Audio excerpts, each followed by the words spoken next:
Well, hello and happy Thursday, everyone. Welcome back to this edition of the Mystery Wine Blind Tasting here at Field, Maine on this blustery, chilly November evening, November 21st to be exact. I've got tonight's bottle right here. Into the glass it goes. If you're out there tasting with us, please chime in, let me know you're with us on this mystery wine tasting a journey. If you don't have the wine, feel free to play along anyway.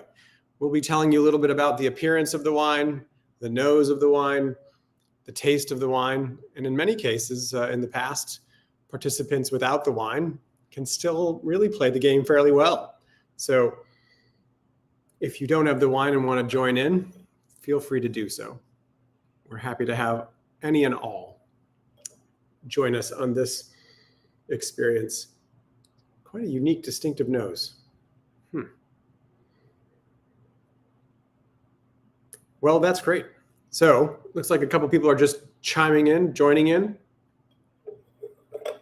finding their bottle, their glass, pouring a little taste, preparing for this. Sarah and family, the Kabutskis are here. I hope your folks were down this way, I think, right, for a tasting with pies and wines over at Boxwood this weekend. Hope they had a great time. It's quite a fascinating wine. Wow. The nose is distinctive in a way that I don't necessarily know. And so, Candy, Kathy, Kevin, good evening. Welcome. Great to have you here too. Oh my gosh, Sharon, wonderful to have you with us this evening. And Sue and Lee, hello, hello. You guys were in just recently too, celebrating. It was great to see you and wonderful to have you here tonight. So a red, Dave and Julie, good evening. Hello, hello. I'm way ahead of myself. I mean, we're doing appearance first, but the aroma is just something else. So let's start. Let's get to the aroma, but we'll head, of course, by way of the actual visual. When you're looking at this wine, red wine clearly, right? So if you're watching tonight and not playing along necessarily with the wine, I know everybody else playing is playing this game before, but if you're not chiming in and this is your first time, we're looking at the appearance. Looking in the world of blind tasting, you can help yourself right off the bat with just looking at the wine to know that you can cut out half the world of wine, right? It's not white. So it's very simple. It's not sparkling. It doesn't appear to be a sweet wine, but we'll know more about that in a minute. But already it's more about what it isn't. And so it's red. And what colors might it be? And the colors help to indicate a little something about the grape it might be, help to indicate what places in the world you might see those colors. And also the intensity of the wine, right? Very easy to see through, Julie's noting, which is right. So taking a look, can you see through the wine itself, or is it a bit more opaque? When you swirl the wine, it forms a rim where the liquid runs to the top, and then it starts to drop. And I don't know if you can see that. Yeah, you can see it there. It's maybe a little better without me. Yeah, my hand. It's starting to form tears that cry on down the glass and that hold in the shape of a leg and keep their shape, or do they go away? There's a slow moving forming tear on my glass that then stays pretty consistent. So there's a bit of viscosity here. Easy to see through, medium red color, according to Candy. Thank you. Gosh, I keep going back to the nose.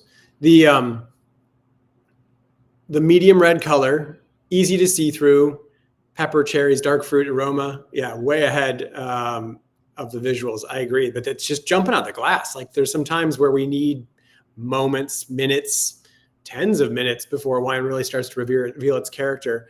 And from an aroma standpoint, this wine is just jumping out of the glass. So as we're looking at that, if we're talking about slow moving viscous wine, right? We're talking about a wine maybe of a higher alcohol, which gives us a little bit of viscosity, which maybe is a more ripe place in the world. If we're talking about something that's sheets and thin, maybe we're talking about a little bit lighter alcohol. And so what are we seeing in that regard here? There's a little bit of a slow moving tear, so maybe a little richer quality. It doesn't have a huge rich color, so it's not necessarily about a darker skin varietal, like the medium red and the lighter color, if you said right off the bat, I think this is Tannat or, I don't know, Petit Verdot, you're not necessarily there, because those grapes would give you a richer, deeper, purpler kind of hue, and not something that's easy to see through typically. So you're looking at averages, means, the idea of typicity to kind of chip away at what this wine isn't in order to find out what it is. And we might end up discovering that it's an anomaly for the varietal that it is. But in this case, at this stage, yeah, you're just trying to figure out what it is, and maybe doing so by what it isn't. Assessing really what the classic characteristics of the varietals you think you are looking at might be. So as you jump to aroma, pepper, cherries, dark fruit, there's something about this that is extremely pronounced. So we're always looking for a few things: fruit, earth, and wood. Fruit, the whole spectrum of fruit, from citrus fruit to stone fruit, fruit with a pit, to tree fruit like apples and pears, to tropical fruit, pineapple, for example, passion fruit, bananas, things of that sort. So berries. What fruit do you smell? And Julie, you're right to point out that our Julie here's specialty can be an anomaly occasionally. And that's the fun part about tasting these wines. I had the recent pleasure of tasting with some folks from the Court of Master Sommeliers, and there are people who are on the track to kind of get their advanced degree, or they're pursuing higher degrees there, certifications, I should say, and the WSET program, where people are tasting and trying to pursue degrees and levels of certification. And there's a set of grapes from certain places that are testable. And you get kind of in a rut that way, and you're tasting something and you're going, well, if it's not this, it must be this, because it has to be in this canon. With us, there is no canon. It's the world of wine. The world of wine is the canon, I should say. And so it opens us up to having a tremendous opportunity to try all kinds of things, which, when we get it wrong because we've never had that particular varietal, Canary Islands, for example, or something like that, we're still referencing what we do know to get to the point where we don't know something. And then we have a reference point that just gets added to our canon, our taste profile maps. So always a worthwhile experience. Berries for sure. Lots of berries on this wine. There's a quality that's not fruit for me on this wine that would be characterized, I think, as more earthen element. And yet maybe it also should be kind of a fruit idea. It's leafy, it's dried leafy, it's tea-like. There's a whole bunch of tea here for me. Oh, it's like oolong tea, it's black tea, it's wet steeped tea rather than just the dry tea. And the leaf, you like smelling the old steeped tea. A lot of tea for me. There's all kinds of red berries. What else? Any other fruit than the berry side of things? Cherries, the dark fruit. It does have a little bit of dark fruit, doesn't it? Sweet fruit, cherries, from strawberries to pears. Ooh, pears, really? Nice. Spiced pears too, like poached pears, like clove and cinnamon. So that's more of an indication of wood. So there's maybe a little wood element here.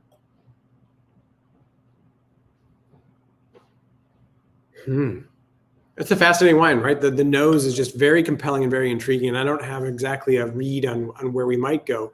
Does anyone else at this point, where you're like tending towards something? We've always talked about not wanting to get tractor beamed in on an idea, but if you have a thought like this is referencing something I know or something it might be, it's worth kind of throwing out there so that you have an orientation you might try to explore. It may not be where you end up, but it's worth doing. Touch of vanilla. So vanilla, and the spices I just mentioned are indications of some wood. So this is going to have potentially some oak on it.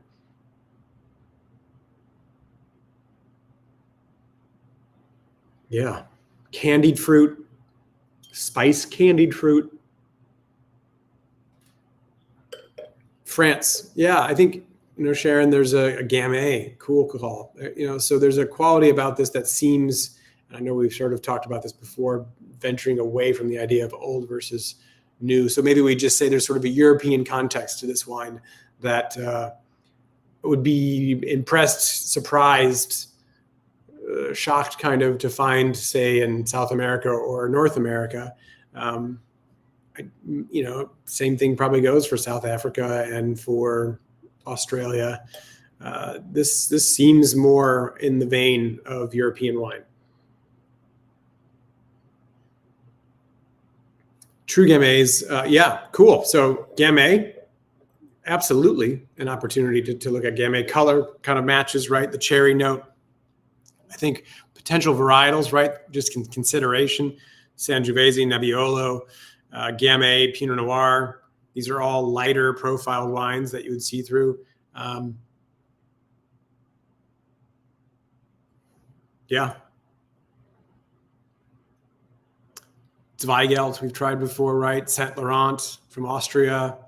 What else?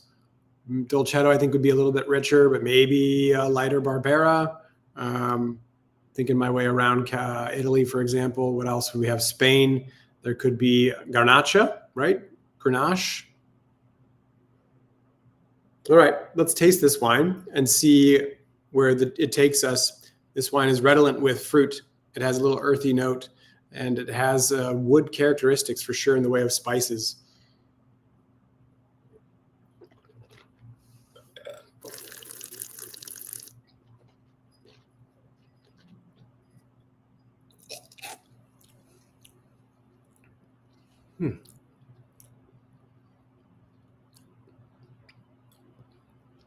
What do you taste?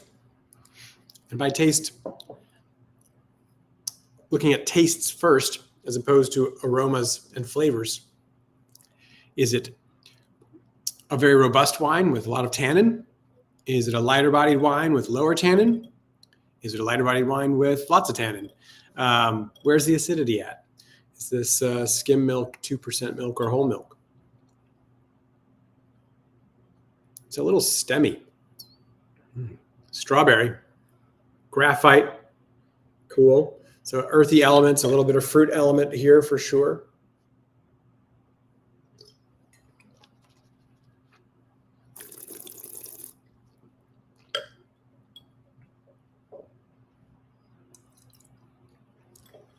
Yeah, it's skim-like. It is. It has it's skim on the finish. It's like it puffs up a little in the first part of the experience, the first part of the taste, but then kind of eases out, dissipates. Lighter body wine, mild acidity, light tannin. There's a hint of it, and the acidity, I think, kind of exacerbates the experience of that tannin. It's there, but I wouldn't call it super present. So it has a lighter profile. So Beaujolais is kind of a good call. Gamay is in the running. Is it fully tannic like you might expect from Nebbiolo? Maybe not. We also didn't get any that kind of rose note or floral note that way. I said stemminess. There's like an astringency, a bitterness that comes potentially sometimes from some whole cluster. So the whole grape cluster, the grapes aren't removed from the stems. They're whole there, and they are pressed gently. And so you get a hint sometimes of stems. And if the stems are a little green, they're going to give you a profile that has that sort of astringent quality to them. How about the fruit? The strawberry was there. Like any other fruit, is it darker? Is it brighter, lighter? Is the fruit as pronounced on the palate as it is in the nose?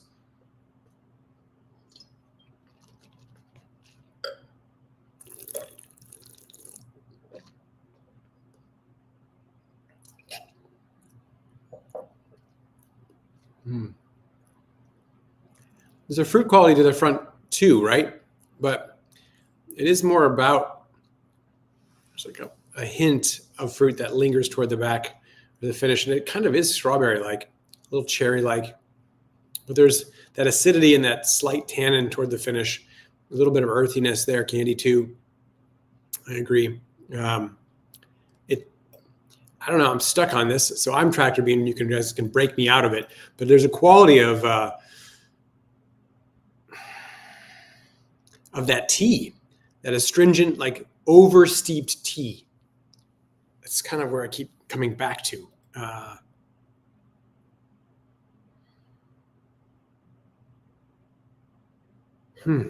Yeah. All right. So we've talked about Gamay a little bit. We've talked about, or I've mentioned Pinot Noir. I've mentioned Zweigelt, Saint Laurent, maybe Grenache.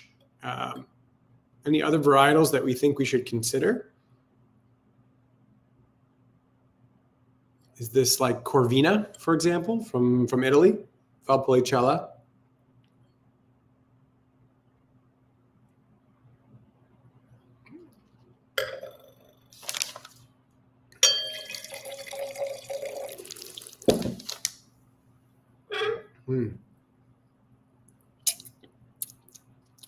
It's definitely got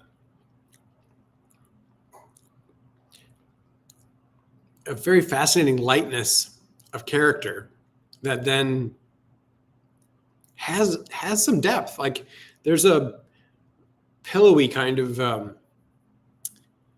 my gosh, like cotton candy experience, like for me, where you put cotton candy in your mouth and the whole thing goes in your mouth. It's filling your mouth. Like you stuff a bunch of it in your mouth and then it immediately dissipates. There's a quality about this where the first sip in your mouth, it just expands, but then it runs and gets lighter. There's a little bit more earthiness coming out of the nose now too. That earth coming in like barnyard. It's a neat wine. Consensus on Old World, yes. I think I'm with you guys there for sure too. If we were to think about where you'd find this in the New World and what grapes it might be that would present this, I would be hard pressed. I mean, Sonoma Coast, maybe, maybe a sort of higher elevation foothillsy thing. Higher elevation, France, Switzerland, right? Poulsard, something like that, where we're talking about a lighter grape that might be up that way. So an alpine kind of presentation. Yeah. I like that idea. Because it has a little Pinot-like character. There's like a toasted pine nut here. There's that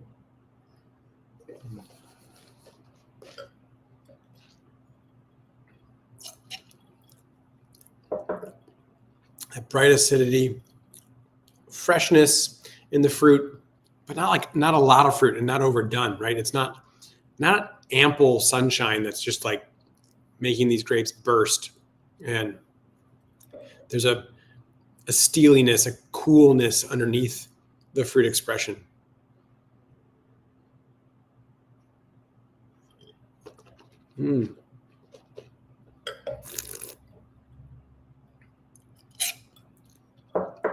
Yeah, I'm liking the French call. So Gamay from Beaujolais, for example. Is this Pinot Noir? Is this Burgundy? Is this Pinot Noir from somewhere else? One of the things that always kind of grabs my attention vis-a-vis Gamay to Pinot Noir, and it's not always the case, but Gamay seems to have like this shortened experience in the finish, whereas Pinot Noir can finish that experience. And there's great Gamay. I'm not denigrating Gamay. I always find myself wanting Pinot Noir when I'm drinking Gamay. And so I want that extra dimension. I want that extra push. Now there's some great Gamay from True Beaujolais, the 10 different cru sites that make really beautiful Gamay, and some sites that are not classified too, but just makers who are concentrating their fruit in lower harvests, lower yields, and creating something that has character and intrigue, and that can have these earthen notes, can have these other nuances. Candy, and those with candy. Talk a little bit about your blend idea. So you think there might be a blend here? The wood's coming out more. That vanilla note is more prominent on the nose. The nose continues to give. and give and give. The folks at Lamazing Farm that sell at the Warrenton and the Plains farmers markets here in our area on Saturday and Sunday, respectively, they make these corn nuts that are super spiced. And Aldo, he has a tolerance for heat, and so they're quite spicy. And there's a quality now coming out of this that there's that spicy chili rub on a corn nut. It's amazing the power that a wine can have to evoke a taste or a smell memory, and you get to travel via your glass. It's incredible, and you get to relive thoughts and memories. And a couple weeks ago, they gave me one of those to try, and I had that experience over and over again where you're just trying to chase the heat because you eat more and it just dissipates the sort of first, or creates the first experience where the heat is flavor, and then it moves into that riotous heat burn that you can get rid of by eating more, but you're just really banking more and more of the burn to come. And so great experience there. Matthew, welcome. Great to have you too. It's hard not to think about this being associated with Beaujolais Nouveau. There isn't that, so Beaujolais Nouveau, right? The idea that Beaujolais was created, you have these wonderful Beaujolais productions that are cru-based, serious Gamay productions. And then someone came along, and Georges Duboeuf and his family sort of created this idea that we could harvest and ferment and put in bottle and supply a November market. If you're harvesting in September, you've got a couple months to turn that all around, which is incredible. And that is a challenge for sure. And so the idea that you'd make a carbonically made wine, so you put the grapes in a tank, put carbon dioxide in that tank to keep them fresh and protected from oxygen, and the grapes burst and the skins crack and the juice runs out and around and around and around all over the skins, and you get fermentation to happen because there's yeast on those skins, and you got this bubbling quality happening, and you get tutti fruity aromas, you get bubblegummy notes, none of which I'm getting here. This is that black tea, more savory. So I don't think Beaujolais Nouveau here, but it is the time of year, and certainly has crossed my mind that it would be efficacious of Julie to have selected Beaujolais, because it sees this time of year as one of its heydays. And certainly from a Thanksgiving perspective, Beaujolais is always thought of as one of the great pairings for turkey and cranberry sauce and dark meat, light meat, a lighter red that you can quaff with family and not worry about if Uncle X, Y, and Z, Uncle Joe, Aunt Sue, whoever it is, has a penchant for drinking too much wine. You're not going to be out of major pocket with serving Beaujolais. So absolutely an opportunity for some Beaujolais to be in the running here. Gamay oriented. Cab Franc was something. Cab Franc blend. So you're thinking about Bordeaux perhaps, or Southern France maybe. Absolutely an opportunity. I think if we're talking Cab Franc blend with Merlot, or Cab Franc blend with Cabernet, for example, the color makes that more difficult. It's possible though. And I think some of the Cabernet elements, some of the Merlot elements, sometimes you can get that tea note that just keeps hitting me in the face. So I'm going to learn something here no matter what. You can also do the Chris Shirley and play the bottle game.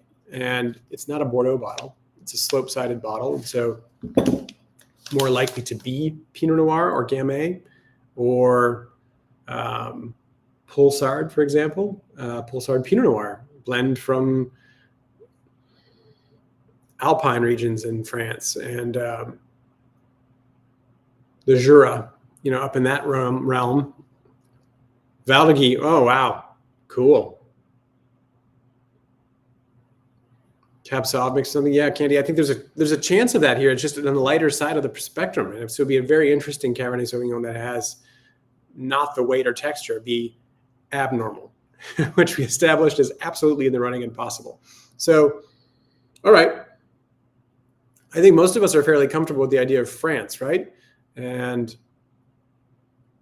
I think there's a reason to consider. So like when you are in Burgundy, let's just say this is France.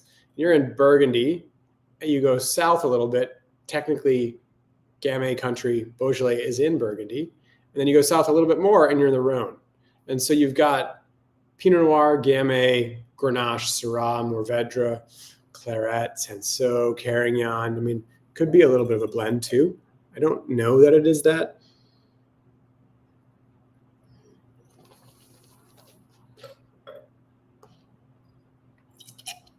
Senso, though, that Tino, like the Pinotage we just tasted a month or so ago, that had that Pinot Noir Senso cross. There's an element here like that. It's not back-to-back Pinotage. I would bet my life on it. But I think I'm more leaning toward the Jura. I think I'd like to go more Alpine.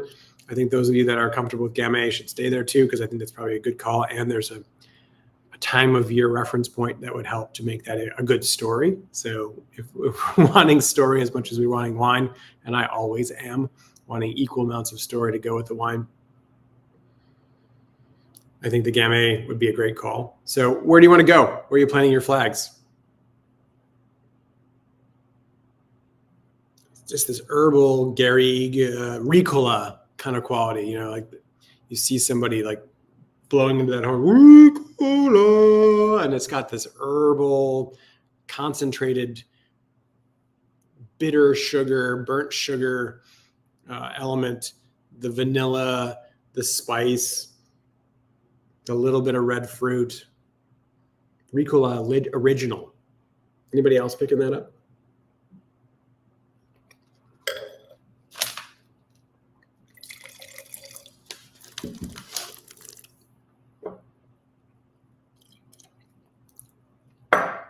Senso would be more acidic. There's pretty good acidity. We didn't really touch on that fully, did we? Or finish that thought. Are you still salivating after a taste? I think there's medium plus acidity here.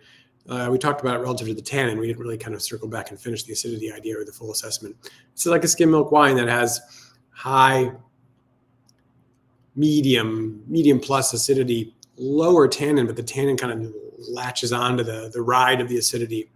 So Gamays are where people are kind of are planting some flags, and I think that's a good call. I mean, relative to color, you have something like Rainy. So you've got 10 different cru sites. It could be a little Beaujolais cru. That'd be really cool. Or just a kind of Beaujolais village. So coming from one of the 10 different sites. Not Nouveau. No, I agree, Sarah, for sure. All right. There's wood here. So I'm gonna say maybe a Pulsard kind of blend from the Jura. 2022, 2021, 2 to 4 years old, young. There's no real indication of any variation on the rim. And so it's not a brownish color. That's where I'm headed. Although I've got an eye very comfortably on Gamay, and we're about to be very surprised potentially, right? So we'll see.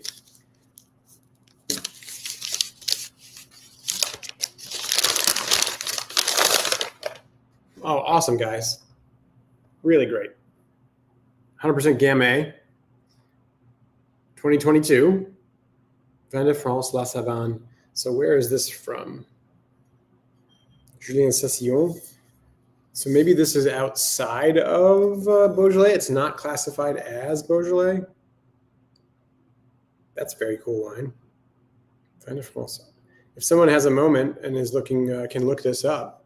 Where is this from? Julien Session, Vin de France. So it's a real basic appellation. I wonder where it's close to. That's a neat wine. It's coming in from Kellogg Selections, and Daniel, who's our rep, is probably one of the most gifted tasters I've ever gotten a chance to taste with. He just he sees in Technicolor, while the rest of us sometimes are seeing in black and white. And he has really fantastic established linkages between tasting a note, a fruit, but the character of that fruit, and linking it to a place, recognizing that the place has that style of fruit. This is bruleed grapefruit in that way, where it's pretty remarkable. So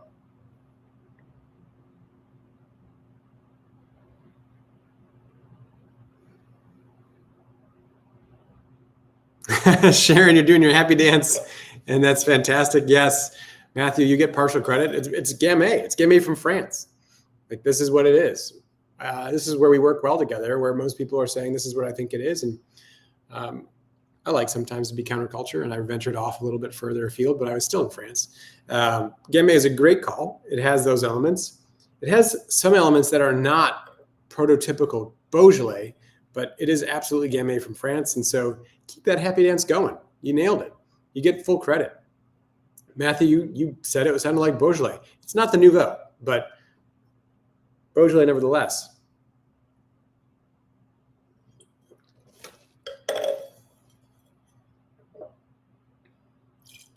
And Julia, you get credit too. I mean, so what if you were repping this before the tasting? How would you know? It's great. It's a unique wine. There's a lot going on still. The aroma is still continuing to evolve and give really interesting tastes. The palate continues to be this thin layer of fruit over the top of savory elements, drying sensations, astringency, savory note after savory note, that herbal and the spice notes. This would be delicious with Thanksgiving for sure. This is a fun wine to try for sure. And as always, Julie's picked something unique and special for us to try. And I'm always grateful for her doing that and for us having the opportunity to share a moment or 30 moments tasting wine together.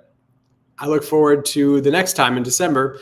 I hope we get a chance, of course, to see a number of you here over the holidays in the restaurant to say hello. We have a few spots left for Thanksgiving. And if you're interested in coming out for that particular holiday, I think it's the Super Bowl of hospitality. It's a holiday designed for food and drink and gathering at a table. And we love doing that here.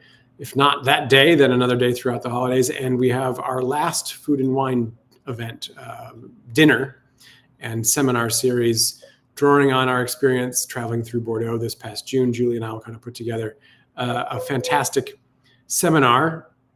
Classified is the seminar and unclassified is the dinner. And so we'll spend time tasting wines from classified areas in Bordeaux for the seminars portion of the evening, and then for the dinner portion, the unclassified parts of Bordeaux, and really have a lovely time. There's a few spaces available for that particular evening too.